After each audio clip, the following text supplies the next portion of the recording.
Ken Holloway, the creator of MileHighLovers.com, and I'm here today to make a short video about the 3 biggest mistakes women make when their relationship is on the rocks. So if you're watching this video, my heart goes out to you. There's a good chance that your relationship is on the rocks, or maybe you know somebody who's in a similar situation. And so I wanted to share this with you because it's important. So if your relationship is on the rocks right now, maybe you're in the situation where you're thinking about breaking up, but you don't really want to and you're not sure. Or maybe you're worried that your partner's going to break up with you and you're not sure how you're going to deal with that, or maybe you don't want that to happen. And so there's 2 possible outcomes here.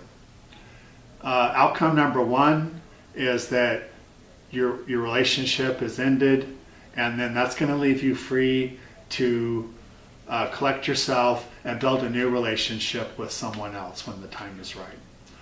Or B, you're going to take a relationship out of danger, get away from the rocks, get it back into safe waters, and rebuild your relationship back to a relationship of love.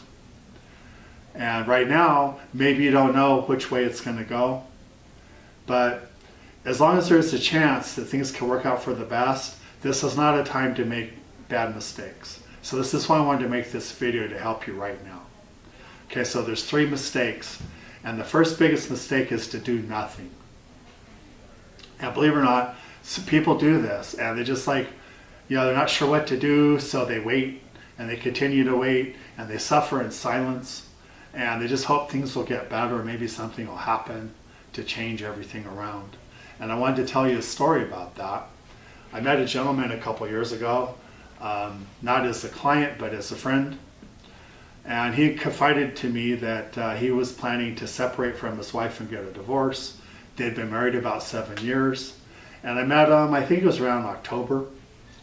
And he said that, as far as she knew, everything was fine, that they'd had some fights and they worked it out. But what she didn't know is that he'd had enough and he was going to break up with her. He was just waiting for the holidays. So I ran into him about a year later, and I said, so how did it go, when you left your wife and everything? How are things working out for you? He said, he didn't leave her. And I said, well, you told me you were going to leave her right after the holidays. It was a done deal. You'd already made up your mind. And he said, yeah. I said, what's changed? He said, nothing. And I said, but you said you weren't happy. And he goes, I'm not. I'm miserable. I said, well, then why are you still there? And he said that he was waiting for something to happen. And I said, well, like what? What are you waiting for? And he said, I don't know. It could be anything. Like maybe if I have a heart attack, or if I lose my job or something like that, then that's going to give me the excuse I need to leave her. So I didn't know what to say to that. I just wished him the best of luck. But it kind of illustrates the idea that if you don't do anything, nothing's going to change. And that's not a good situation.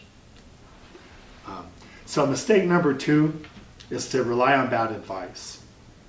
So it's a good idea to have family and friends and to have a support network around you of people that care about you and they love you and want the best for you. And it's a good idea to talk to them,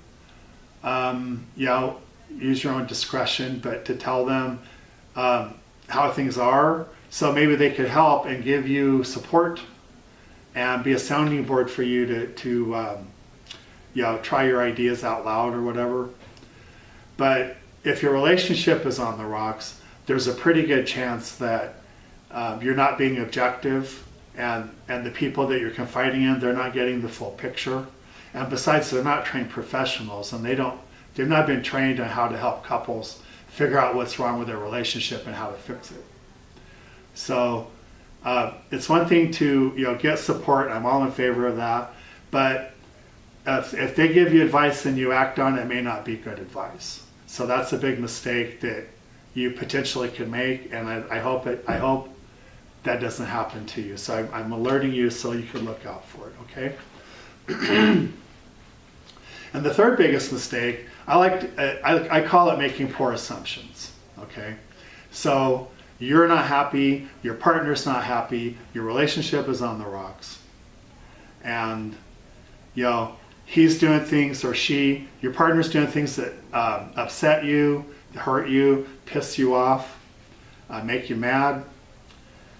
And you may think that you understand why they're doing it. So it's a cause and effect world.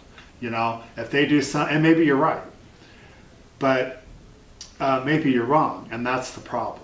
So whatever they're doing and whatever results they're getting and the effect that that's having on you, you may think you understand and completely know why they're doing what they're doing, but the truth is you're too deep into it to have an objective viewpoint. So you could be just dead wrong. And in that case, you know, you don't want to add insult to injury and make the harm worse than it needs to be. So what I'd like to recommend is that you seek out and get the advice of a professional. So like in my case, I'm a coach, or you might get the advice from a counselor or, you know, a pastor, someone that is objective and that wants to help you. So those are the three biggest mistakes, and I'll just kind of review them. Mistake number one is to do nothing and just hope, suffer in silence and hope that things get better without making any effort. And that's just not going to happen. Mistake number two is relying on bad advice. And mistake number three is making poor assumptions.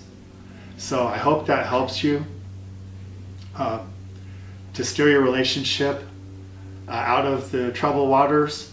And please get some outside help. And I'm here for you as a resource.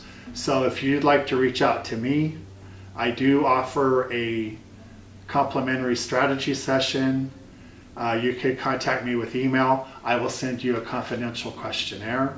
You could fill it out and we'll schedule an appointment, and I'll be happy to hear what's going on with you and see if we could give you some action steps to take going forward and get you help and support. So that's why I'm going to make this video today. I hope you found it helpful. And if you found it useful, please reach out to me and join our community of Mile High Lovers, because we're all here to give each other support. And we have a social media group. So that's milehiglovers.com. And I want to thank you for tuning in. I want to wish you the best of luck. And I'm Ken Holloway, and we'll catch you on the next video. Thanks for watching. Bye-bye.